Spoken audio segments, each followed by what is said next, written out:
Praise Lord. നിങ്ങളെ എല്ലാവരെയും blessed മോർണിംഗിലേക്ക് യേശുക്രിസ്തുവിന്റെ നാമത്തിൽ സ്വാഗതം ചെയ്യുന്നു.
പ്രിയരെ, അനുഗ്രഹിക്കപ്പെട്ട ഒരു പ്രഭാതം കൂടെ നമ്മുടെ ജീവിതത്തിൽ അനുവദിച്ചു തന്ന വലിയവനായ ദൈവത്തെ നമുക്ക് ഒരുമിച്ച് ചേർന്ന് നന്ദി പറയാം.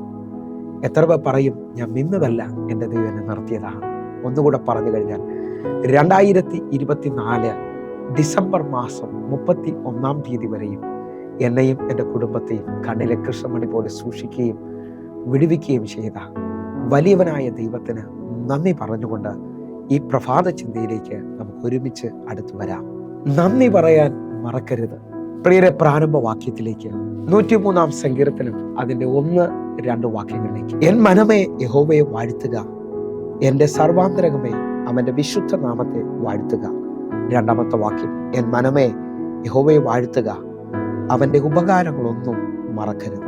പ്രിയരെ, പ്രഭാതത്തിൽ ദൈവം നമ്മെ കേൾപ്പിച്ച മാറ്റമില്ലാത്ത ദൈവത്തിൻ്റെ തിരുവചനത്തിനായി നന്ദി പറയാം. ഈ പ്രഭാതത്തിൽ നാം ചിന്തിക്കുന്നത് നന്ദി പറയാൻ മറക്കരുത് എന്നുള്ളതാണ്. ഇതാ സങ്കീർത്തനക്കാരൻ പറയാണ്, എൻ മനമേ യഹോവയെ വാഴ്ത്തുക, അവൻ ചെയ്ത ഉപകാരങ്ങളൊന്നും മറക്കരുത്. വിശ്വസിക്കുന്നവരുണ്ടെങ്കിൽ എൻ്റെ കൂടെ ചേർന്നെന്ന് പറഞ്ഞേ, തമ്പുരാൻ നമ്മുടെ ജീവിതത്തിൽ ചെയ്ത ചെറുതും വലുതുമായ നന്മകളെ ഒന്നുകൂടെ ഓർത്ത് നന്ദി പറയുവാനായിട്ട്. പ്രത്യേകിച്ചും മലയാളികൾ ഏറ്റവും കൂടുതൽ കുറച്ച് ഉപയോഗിക്കുന്ന ഒരു പദമാണ് നന്ദി എന്നുള്ളത്. എന്നാൽ വിദേശികൾ ഏറ്റവും കൂടുതൽ ഉപയോഗിക്കുന്ന വേർഡാണ് താങ്ക് യു എന്നുള്ളത്. ഒരു ബസ്സിൽ കയറിയാൽ സ്ഥലം കൊടുത്താൽ താങ്ക് യു എന്ന് പറയും. ഹല്ലേലൂയ. ഏത് വിഷയത്തിനകത്തും വിദേശികളെ നിങ്ങൾ ശ്രദ്ധിക്കുക. ഞാൻ 18 വർഷം വിദേശത്ത് താമസിച്ച ആളാണ്. അല്ലെങ്കിൽ അവരേറ്റവും കൂടുതൽ നന്ദി പറയുന്ന ആൾക്കാരാണ്. എന്നാൽ മലയാളികളിൽ കുറവായി കാണുന്ന ഒന്നാണ് നന്ദി എന്നുള്ളത്. ഞാനിത് പല പ്രാവശ്യം ചിന്തിച്ചിട്ടുണ്ട്. അതിനകത്ത് എനിക്ക് ഒരു കാര്യം മനസ്സിലായത്, പലവരെയും ഉള്ളങ്ങളിൽ വേദനകളും സങ്കടവും നിരാശയും ദുഃഖവും പകയും പിണക്കവും ഒക്കെയാണ്. അതുകൊണ്ടാണ് ഹൃദയം നിറഞ്ഞിരിക്കുന്നത്. ബൈബിൾ പറയുന്നു, ഹൃദയം നിറഞ്ഞു കവിയുന്നതാണ് വാ പ്രസ്താവിക്കുന്നത്. എന്നാൽ ഒരു കാര്യം എനിക്ക് മനസ്സിലായി, പാട്ടുകാരൻ പറയുന്ന പോലെ, നന്ദിയാൽ എൻ്റെ ഉള്ളം. നമ്മുടെ ഹൃദയം എപ്പോഴും സ്തുതിയിലും ആരാധനയിലും സ്തോത്രത്തിലും നിറഞ്ഞു നിന്നാൽ നാം തിരിച്ചറിയുക, നമ്മുടെ ജീവിതത്തിനകത്ത് അത് വെളിപ്പെട്ടു വരും. അല്ലെങ്കിൽ ദൈവസ്നേഹത്താൽ ദൈവം നടത്തിയ വിധങ്ങൾക്കായിട്ട് നമുക്കൊന്ന് നന്ദി പറയാം. 2024 ഇതാ ചില മണിക്കൂറുകൾ കഴിയുമ്പോൾ നമ്മെ വിട്ടു മാറുകയാണ്. എന്നാൽ എന്നെ കേൾക്കുന്നവരെ ഞാൻ നിങ്ങളുടെ ആത്മാവിൽ വിളിച്ചു പറയുകയാണ്, ഈ ദൈവം ഇന്നും ജീവിക്കുന്നവനാണ്. ഈ ദൈവം ഇന്നും പ്രവർത്തിക്കുന്നവനാണ്. 2024 ജാനുവരി മുതൽ ഡിസംബർ 31 വരെയും കരുതിയ ദൈവത്തിനായി നമുക്ക് ഒരുമിച്ചൊന്ന് നന്ദി പറയാം. പ്രിയരെ, എത്ര പേർ എൻ്റെ കൂടെ ചേർന്ന് നന്ദി പറയും? സങ്കീർത്തനക്കാരൻ പറഞ്ഞതുപോലെ 116-ാം അധ്യായം അതിൻ്റെ 7-8 വാക്യങ്ങൾ. എൻ മനമേ നീ വീണ്ടും സ്വസ്ഥമായിരിക്കുക, യഹോവ നിനക്ക് ഉപകാരം ചെയ്തിരിക്കുന്നു. 8-ാമത്തെ വാക്യം, നീ എൻ്റെ പ്രാണനെ മരണത്തിൽ നിന്നും എൻ്റെ കണ്ണിനെ കണ്ണുനീരിൽ നിന്നും എൻ്റെ കാലിനെ വീഴ്ചയിൽ നിന്നും രക്ഷിച്ചിരിക്കുന്നു.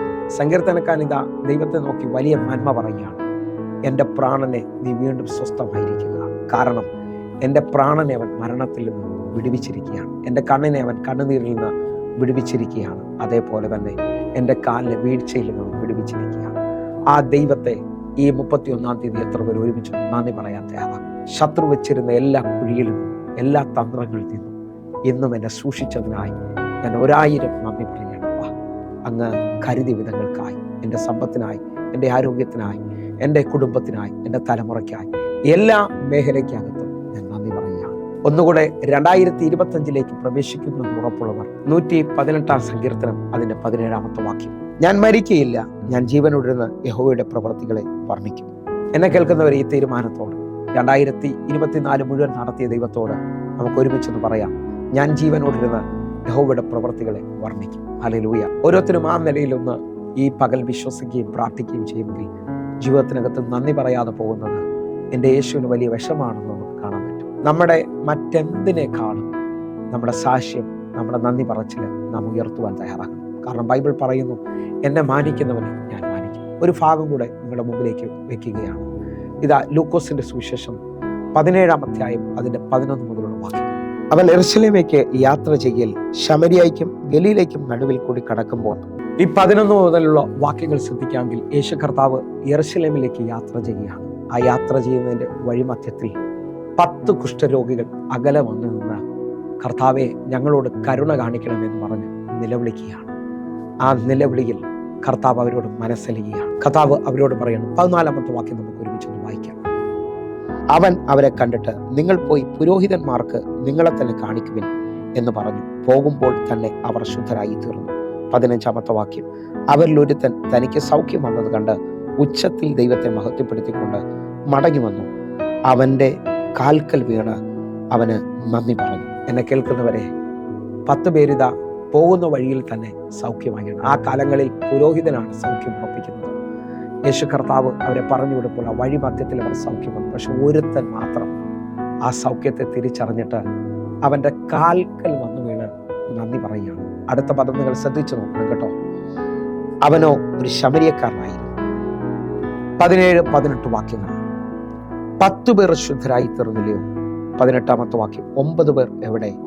ഈ അന്യജാതിക്കാരനല്ലാതെ ദൈവത്തിന് മഹത്വം കൊടുക്കുവാൻ മടങ്ങി വന്നവരായി ആരെയും കാണുന്നില്ലല്ലോ എന്ന് യേശു പറഞ്ഞിട്ട് അവനോട്, എഴുന്നേറ്റ് പോയിക്കൊള്ളുക, നിന്റെ വിശ്വാസം നിന്നെ രക്ഷിച്ചിരിക്കുന്നു എന്ന് പറഞ്ഞു. ഇതാ ഒരു ശമരിയക്കാരൻ, ഒരു ജാതീയനായ മനുഷ്യൻ, അവൻ്റെ സൗഖ്യം കിട്ടിയതനുസരിച്ച് ആ പാദപീഠത്തിൽ വന്ന് നന്ദി പറഞ്ഞതായി. ആ നന്ദി പറച്ചിലിന് എൻ്റെ ദൈവം എത്ര വില കൊടുത്തു എന്ന് നിങ്ങൾക്ക് കാണാൻ പറ്റും. നമ്മുടെ ജീവിതത്തിനകത്ത് ഈ 31-ാം തീയതി എത്ര നന്ദി പറയാൻ തയ്യാറാണ്. നമ്മൾ ഇന്ന് ജീവനോട് ഇരിക്കുന്നു ദൈവത്തിൻ്റെ കൃപയാ പ്രിയനെ. നമ്മൾ പ്രാർത്ഥിച്ച പലതും നടന്നിട്ടില്ലായിരിക്കും, പലതും ആഗ്രഹിച്ച് ലഭിച്ചില്ലായിരിക്കും. പക്ഷേ ഞാൻ ആത്മാവിൽ വിളിച്ചു പറയും, പ്രാർത്ഥനയ്ക്ക് ഒരിക്കലും അനുസരില്ലെന്ന് പറയരുത്.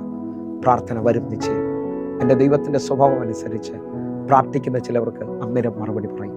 2, ആ വിഷയത്തിനകത്തൊന്ന് വെയിറ്റ് ചെയ്യാൻ പറയും. 3, നീ പ്രാർത്ഥിക്കുന്ന വിഷയത്തിനകത്ത് കർത്താവ് നിന്നോട് പറയും, എനിക്ക് ആ വിഷയത്തിനകത്ത് മറുപടിയില്ലെന്നല്ല, ആ വിഷയത്തെക്കുറിച്ച് എനിക്ക് മറ്റൊരു പദ്ധതിയുണ്ട്. ഈ തലങ്ങൾ തിരിച്ചറിയാമെങ്കിൽ നിങ്ങൾ പ്രാർത്ഥനയിൽ തുടരും, ദൈവത്തെ വിശ്വസിക്കും. ഈ 2024 അവസാന ദിവസം വിശ്വസിക്ക്, ദൈവം വലുത് ചെയ്യട്ടെ, ദൈവത്തിൻ്റെ പ്രവൃത്തി വെളിപ്പെടട്ടെ. കണ്ണുകളും നടക്കാം. നമുക്ക് ഒരുമിച്ച് ഈ മിനിറ്റിൽ നന്ദിയുള്ള ഹൃദയത്തോടെ നന്ദി പറയാൻ മറക്കരുതേ.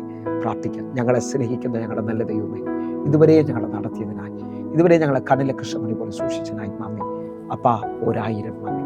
ദൈവം ഞങ്ങളെ കാക്കണമേ, ദൈവം ഞങ്ങളെ കരുതണമേ, ദൈവത്തിൻ്റെ പ്രവൃത്തി വെളിപ്പെടണമേ. അപ്പാ ഞങ്ങൾ പൂർണ്ണമായി വിശ്വസിക്കുന്നു, എൻ്റെ ദൈവം നടത്താൻ ശക്തൻ. ദൈവത്തിൻ്റെ പ്രവൃത്തി വെളിപ്പെട്ടതിനായി നന്ദി. യേശുവേ, അങ്ങ് ജീവിക്കുന്നവനാകിയാൽ നന്ദി. കർത്താവേ, കണ്ട ഓരോ മക്കളും ഇപ്പോൾ മാനിക്കപ്പെടട്ടെ, അനുഗ്രഹിക്കപ്പെടട്ടെ. ആമേൻ. പ്രിയരെ, പ്രഭാത സന്ദേശം നിങ്ങൾക്ക് അനുഗ്രഹമാകുന്നു.